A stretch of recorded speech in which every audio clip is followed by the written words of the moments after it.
Oh, what's good, everybody? Late Saturday night. I.O.B.A. I'm TC. Just for the record, I.O.B.A. means Institute of Black Awareness. The Institute of Black Awareness. That's my small business. That's how I run. That's what I run all of my little enterprises out of under that heading. So when you hear me say I.O.B.A., that's what the fuck I'm talking about. Now, so I've been on vacation for the last 4, 5, 6, 7 days, and I ain't put up any video, but I have been watching some stuff, and I'm checking out a couple of pieces, and I might have mentioned this briefly in a video I did a couple videos back about Yvette Carnell and the A.D.O.S. movement that I really, really support. Now, a couple of people have come out recently and talked about A.D.O.S. and Yvette Carnell and, well, her sexuality. You know what? I really don't care about Yvette Carnell's sexuality. I think that the A.D.O.S., American Descendants of Slaves movement, is bigger than Yvette Carnell, and by herself. And the co-founder, Antonio Moore, I find that brother to be legit, straight up and down. I think he's one of the sharpest young minds we have out there. But I got to say this though. Everybody that's out there, everybody that I check out, everybody that I pay attention to and respect, and this goes all the way back to Malcolm X. All of them have a little bit about their overall persona and ideology that I don't necessarily, agree with 100%. Now, so I, because I'm OG, like I'm a baby boomer, so I go back a long fucking way. So, again, what a lot of motherfuckers have to research, I just have to remember. And, I do my research too. I know how to use motherfucking Google, but like I said, I do my research a bunch of different ways. So, I can remember a lot of shit that motherfuckers have to look up. I know what was happening. So, people are wondering why, wondering if Yvette Carnell the movement is going to be, sabotaged by LGBT and all of that. I don't think so. Is it going to be another Black Lives Matter type deal? I don't fucking think so. Black Lives Matter was one of those things that black people front and white people back. I mean, George Soros, last time I checked, was a white Jewish guy who basically sold out his own people back when he was young. I don't think the video is still up, but I saved it to my TC Edwards website, where he when he was young, he used to turn his own people into the Nazis and shit like that. But anyway, I digress on that point. But I don't think the A.D.O.S. movement is that type of deal. And I can understand that A.D.O.S., American Descendants of Slaves, it's a real fucking thing. Because you go back, I want to say 25 to 50 generations, man, maybe more. And you can see exactly what an A.D.O.S. person is, an American descendant of slaves is. And you can see how we are owed restitution and reparations. It's as plain as the fucking nose on your face. So a lot of times, the person who delivers the message has to be taken as just a small part of the message itself. You feel me? I mean, sometimes information comes from people who you really don't want to hear it from. Like, okay, for example, when Donald Trump said, black people, what do you got to lose? He was right. We don't have anything to lose. But having it come from a motherfucker like Donald Trump, you might want to dismiss it. But even that motherfucker tell the truth sometime. So having this movement be started by Yvette Carnell is of no consequence. Having this movement is bigger than who fucking started the movement. Recognizing A.D.O.S. as a group, a very special group that needs to be protected, is more important than her. I mean, so when people start talking that shit about who she's sleeping with and the fact that she half white, man, I didn't recognize that shit the first time I fucking seen Yvette Carnell. I mean, like I said, I'm OG. I know a gay person when I see one. They ain't got to tell me they gay either.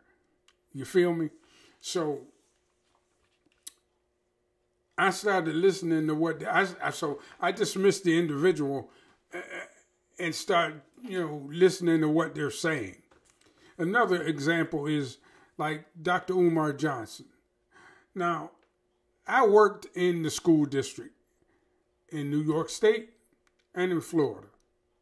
And I know how they railroad black kids into special education.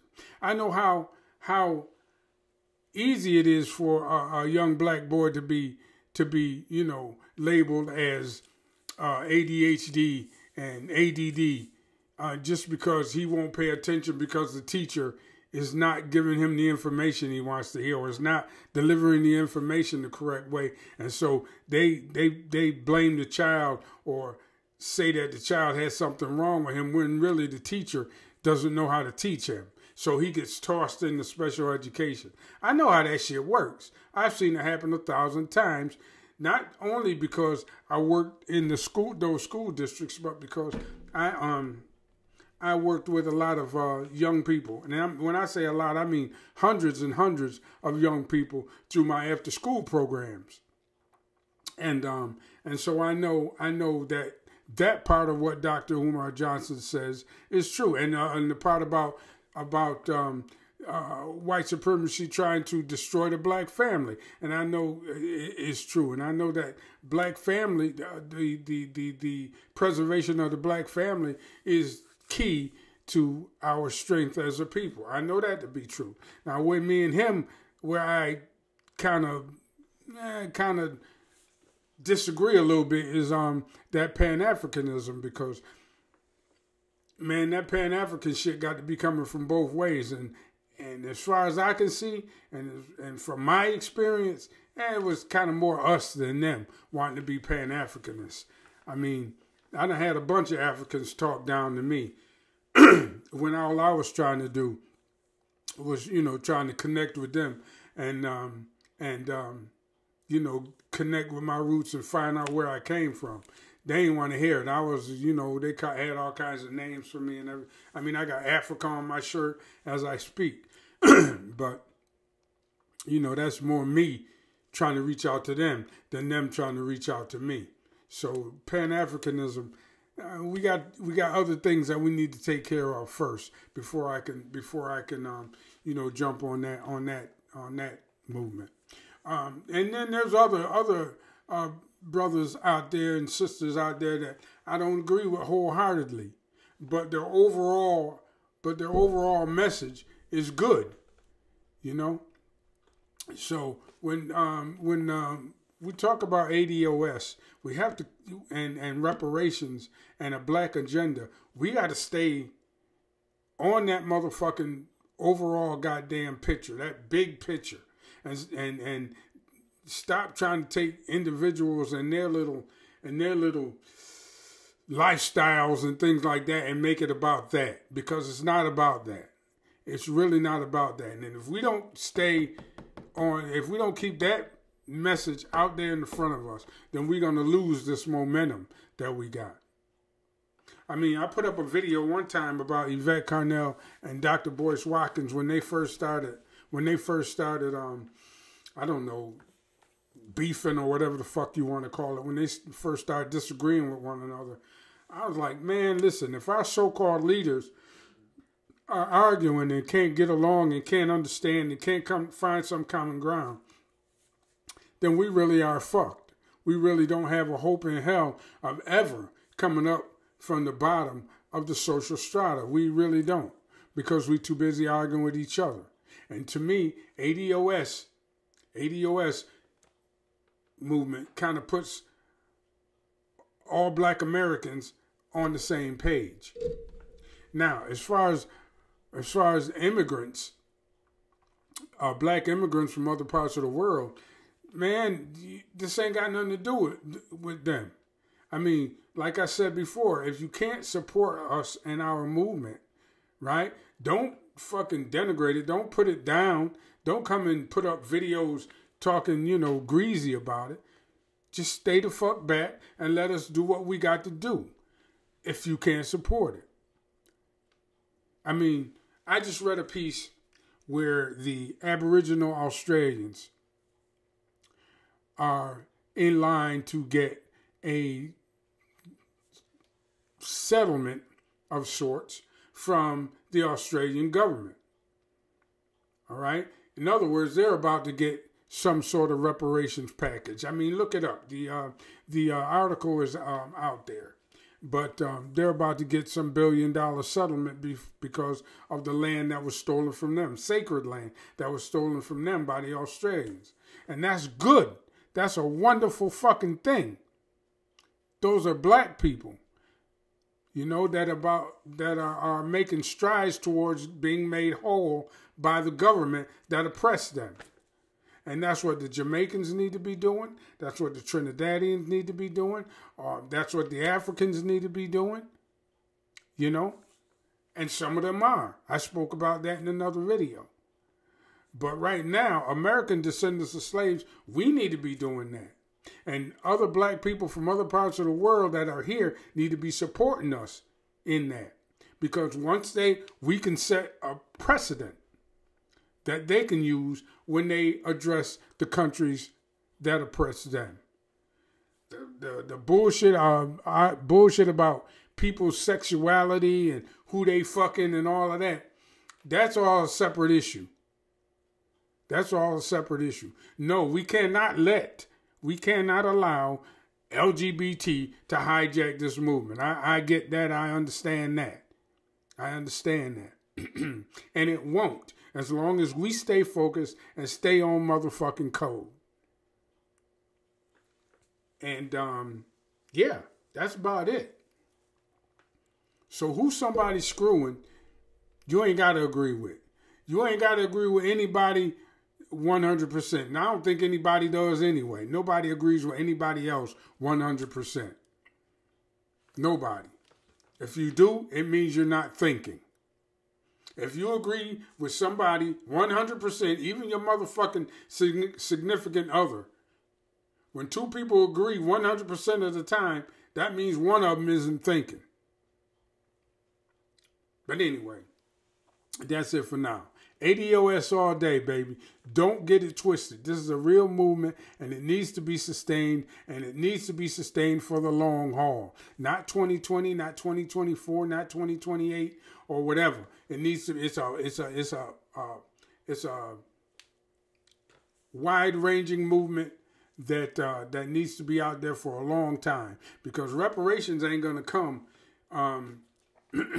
in just a few years. It may take a long time. I might not see it, but I got a lot of grandchildren, and some of my grandchildren are woke than a motherfucker.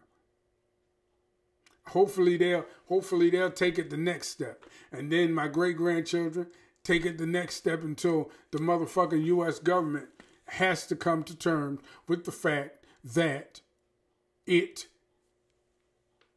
violated the lives and it destroyed the lives of millions and millions of black people. and it needs to address that. It needs to atone for its original sin. Anyway, that's it for now, y'all. TC, and I'm out.